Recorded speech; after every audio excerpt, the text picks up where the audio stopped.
இன்றைக்கி நம்ம பார்க்க போகிறது ஒரு சூப்பரான கறி குழம்பு, அதுவும் என்னோட ஸ்டைலில்.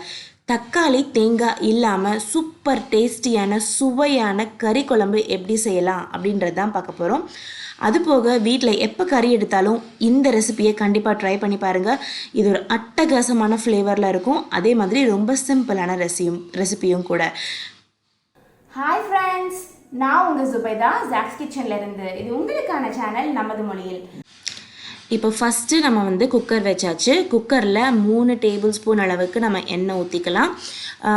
எப்போவுமே கறி குழம்பு செய்யும்போது கொஞ்சம் அதிகமாக தான் எண்ணெய் தேவைப்படும்.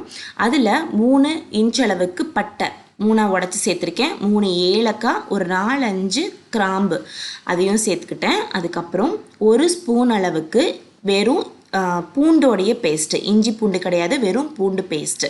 அதுக்கப்புறம் 2 பெரிய வெங்காயம் நல்ல இது மாதிரி நீள நீளமாக ஸ்லைஸ் பண்ணி சேர்த்துட்டு இதை நல்லா சாஃப்ட் ஆகிற வரைக்கும் வதக்கி விட்டுக்கலாம். இதில் வெங்காயம் மட்டும்தான் நம்ம சேர்க்க போகிறோம். இந்த வெங்காயத்தோடைய ஒரு லைட்டான இனிப்பு இருக்கும். அது ரொம்பவே இந்த கிரேவியில் நல்லாயிருக்கும்.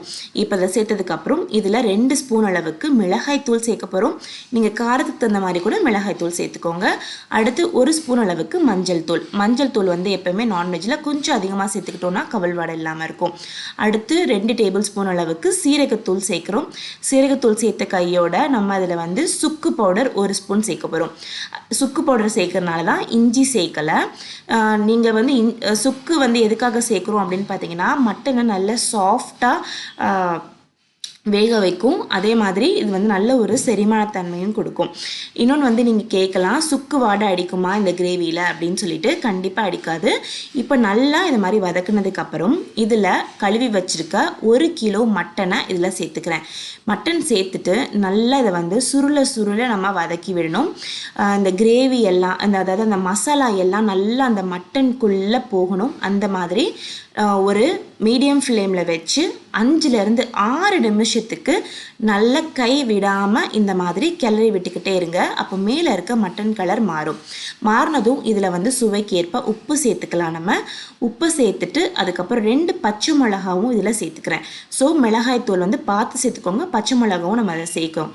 இப்போ இதில் 1 கப் அளவுக்கு தயிர் சேர்க்குறோம். இது எம்எல் படி பார்த்திங்கன்னா ஒரு 150 ml இருக்கும். அதையும் சேர்த்துட்டு நல்லா அதை நம்ம கலக்கி விட்டுக்கலாம்.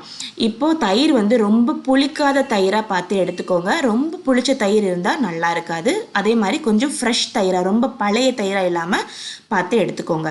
இப்போ தயிரையும் எல்லாத்தையும் சேர்த்துட்டு நல்லா இதை நம்ம வதக்கி விட்டுக்கலாம். நான் தயிர் சேர்க்கும் போது எப்பயுமே மட்டன் சீக்கிரமாக தண்ணி விட ஆரம்பிச்சிடும். ஸோ நான் எக்ஸ்ட்ராவாக எந்த ஒரு தண்ணியும் இதில் ஆட் பண்ணலை. இப்போ பாருங்கள் நல்லா கொதி வர ஆரம்பிச்சிருச்சு. இப்போ இந்த அளவுக்கு நல்லா கொதிச்சதுக்கப்புறம் இதில் நம்ம மூடி போட்டுடலாம்.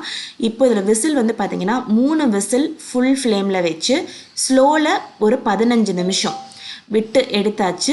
சூப்பரான மட்டன் கிரேவி அவ்வளோ சிம்பிளாக ரெடி ஆகிடுச்சு.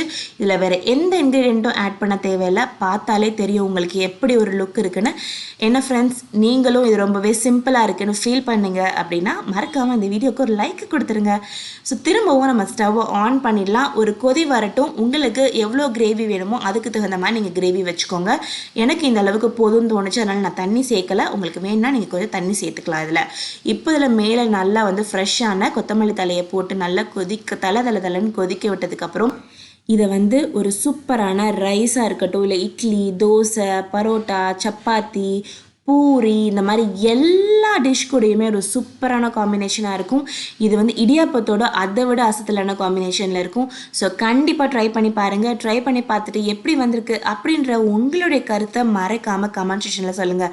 இது ரொம்பவே சிம்பிளான இன்க்ரீடியன்ட் ஃப்ரெண்ட்ஸ். உங்களுக்கு தக்காளி தேவையில்லை, தேங்காய் அரைச்சி ஊற்றணும் தேவையில்லை, வெறும் தயிரை வச்சு நம்ம சூப்பராக செஞ்சுருக்கோம். ஸோ இதை கண்டிப்பாக ட்ரை பண்ணி பார்ப்பீங்கன்னு நினைக்கிறேன். நீங்கள் ட்ரை பண்ணி பார்த்தீங்க அப்படின்னா மறக்காமல் உங்களுடைய கருத்தை கமெண்ட் செக்ஷனில் சொல்லுங்கள். அதை படிக்கிற அடுத்த வியூவர்ஸும் ஒரு மோட்டிவேஷன் ஆகி ட்ரை பண்ணி பார்ப்பாங்க. அதுக்காக தான். ஸோ உங்களை நான் இன்னொரு வீடியோவில் சந்திக்கிறேன். அது வரைக்கும் பாய் பாய்.